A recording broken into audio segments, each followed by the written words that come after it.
Sir, ang tanong nyo, bakit na-extend to? Bakit may yero to? Ang purpose siguro yung yero na yan, para may vendor. Di ba dapat ang yero nyo, dapat ang ganyan? Yan, naisampa na sa truck. Sama natin ang MMDA, Sidewalk Clearing Operation Group ng Team Lakay. At dito, yan. Ayan, kinarga na. At doon, parang may winawasak doon. Puntahan natin mga kasama. Puntahan natin kung ano yung ganap ngayon. Ayun, kinumpis kayong mga trapal. Ayun. Yan, sasakyan mga kasama. At syempre kasama natin ang LGU ng lungsod ng Pasay.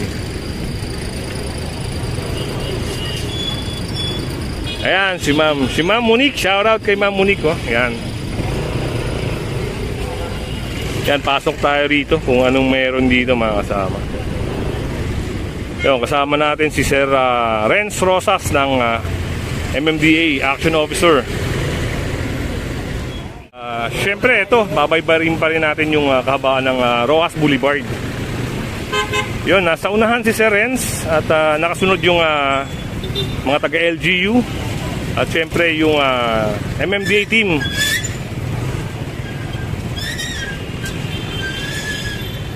Yan, una tayo para makita nyo yung mga aganapan. Sa unahan, sigurado may makikita tayong action dito. Kasi dito sa lugar na to mga kasama ay matagal nang sinasabihan, yung iba natitikitan pero paulit-ulit. Pero ngayon sa tagpong ito talagang meron ng mawawasak. Ayan, pinawasak na mga kasama. At dito sa unahan, ayan.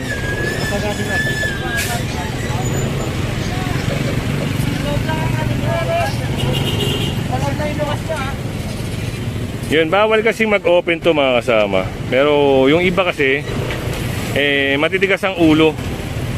Kaya ayan.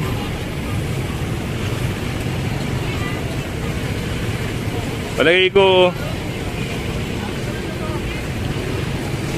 ito, yan, wawasakin na. Atak! Yan, pinakatak na ni Sir mga kasama.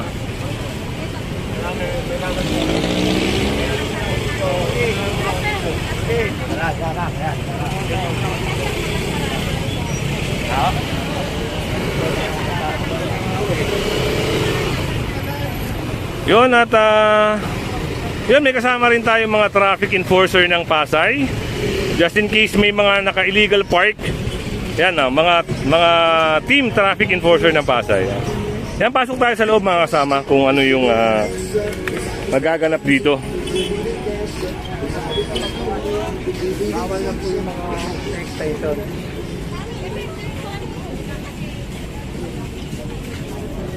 Ngayon sa araw na ito, yun, pinapayagan na yung mga nagtitinda rito, pero may restriction. Yun, iniikot na. Dito tayo. Mga extension nila mga kasama ay tinaalis, tinatanggal. Lahat ng mga nag-e-extend, nagbubukas, kung hindi kumpiskahin yung mga lona nila ay pinapasara. Kagaya na itong stall na to, naka-open, no? Kaya yan, kung hindi baklasin yan, papasara.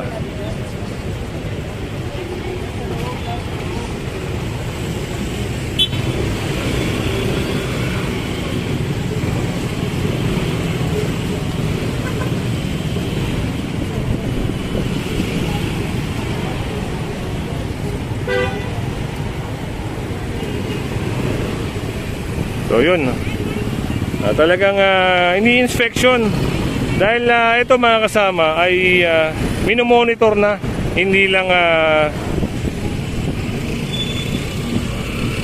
lang ito kung inoperate hindi na babalikan. Talagang consistent ang monitoring nito everyday. Lahat ng mga pinupuntahan at hinuhuli binabalikan yun mga kasama. Kagaya na itong tok-tok na ito mga kasama. Ayan, tanong natin kung may lisensya si driver. Lisensya ba raw?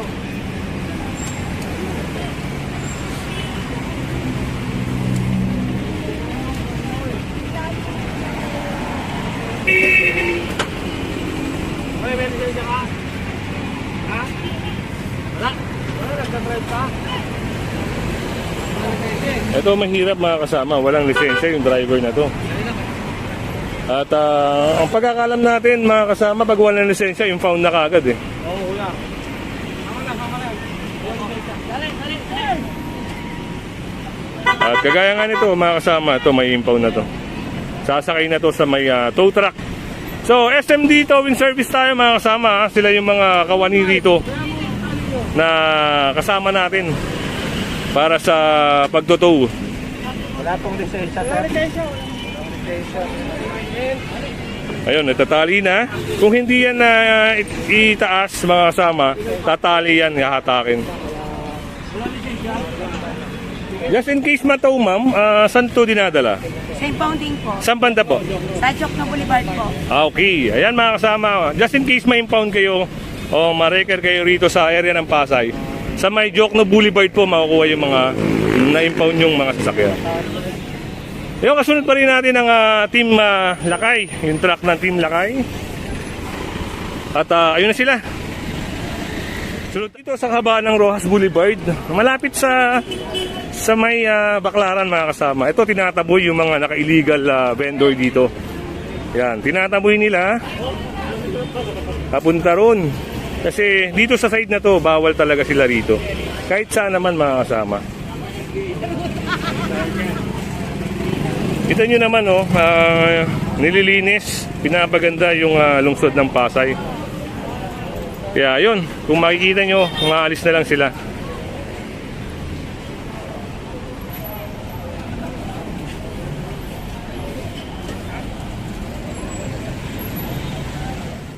Ayan, susunod lang tayo kay Sir Renz.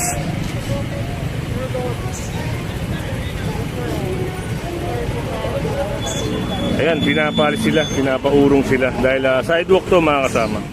Ayan mga kasama, sinaway na to kanina eh. Pero ngayon nakabukas ulit, ayun, kukunin na. Ayan, kukunin na yan mga kasama. Ayan o.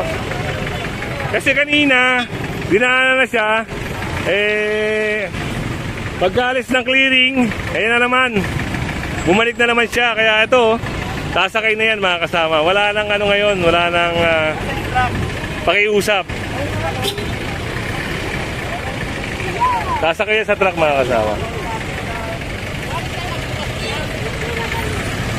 Dito sa side na to mga kasama, yan yung mga excess dito, yung mga extension nila pinapatanggal. Kasi ito yung sidewalk sinakop na nila.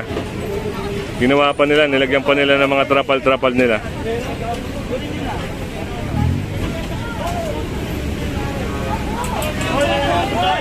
At yun, mukhang lakad ka na po, ha? Kausapin na lang po yung Pagkain naman po sa tingay niyo. Tsaka nasa tabi naman po yan. Hindi lang po pagkain naman po yan. yung po ay naka-native.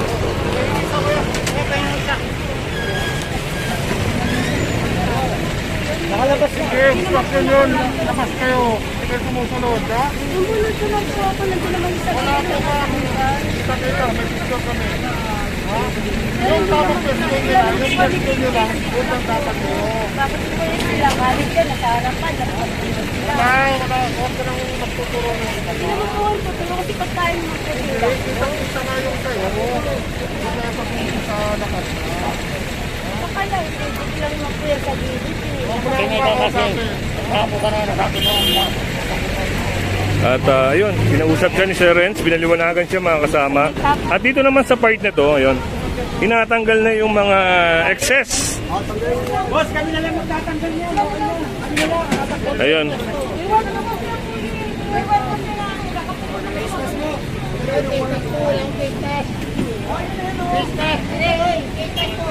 At sila kuya, wala pang face mask, no? Lumalabas. Buti hindi natikitan si kuya ng no face mask, no? At itong mga lamesa na to, parang hindi natin alam kung kukunin o ipapasok na lang. Hoy! Ba't mo nagalaw mo? Pasok mo na ito. Isa mo yun to. Dali. Ito. May web kasi masyan. Kami na lang po magtatawag sa isa mga lang. Sa download na kayo. Baka mag-release kami. May web kasi yan, sir. Hindi naman yung nga. Nagpagdali niya to. Sa gitna. Ayaw nga niyo magpagdali. May ano. At ayun, kukunin nga yung lamesa mga kasama. Kukumpiskahin na yung lamesa.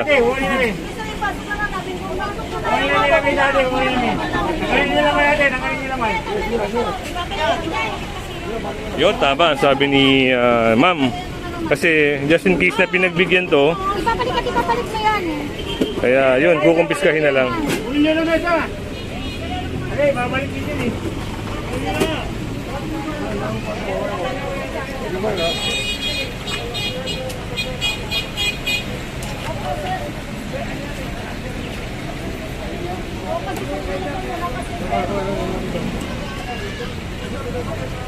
Kita nyo dito na sila nagluluto, ano, mga kasama. Hindi natin alam kung meron silang sanitary permit o nag-apply sila ng barangay permit o may apply sila na mayor's permit para sa business nila na ito. Kasi health issue ang magiging problema dito just in case na magkaroon ng food poisoning. Yan, kinumpis ko na yung payong at yung mga tarpaulin. Ito na lang lamesa ang baka ipasok na lang nila. Ayun, nakuha na at success. Yung sidewalk ay nakuha na para sa taong bayan. At yun, sinabihan ni Ma'am Monique na linisan nila tong area nila.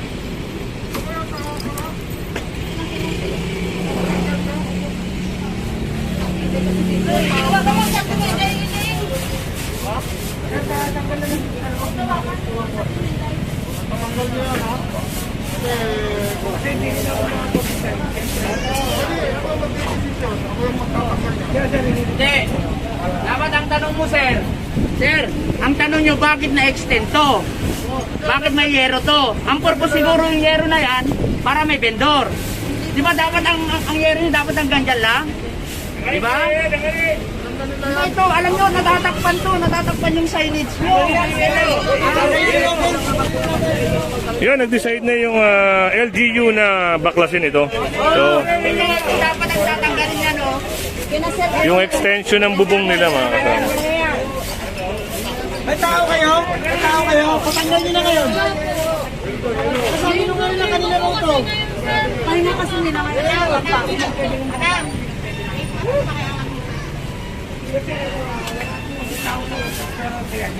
Okay.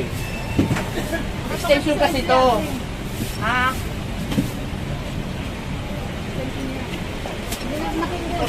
At ang alam natin sa paglalagay ng extension, mga kasama, ay merong yung permit na ina-apply. Pero ito kasi parang illegal na, kumbaga.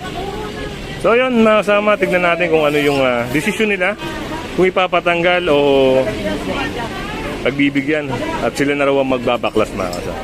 Side na to, mga kasama, ayan, yung payong ni nanay ay makukuha na. Gawa ng, siyempre, andun na sidewalk. Bawal naman talaga magtinda sa sidewalk.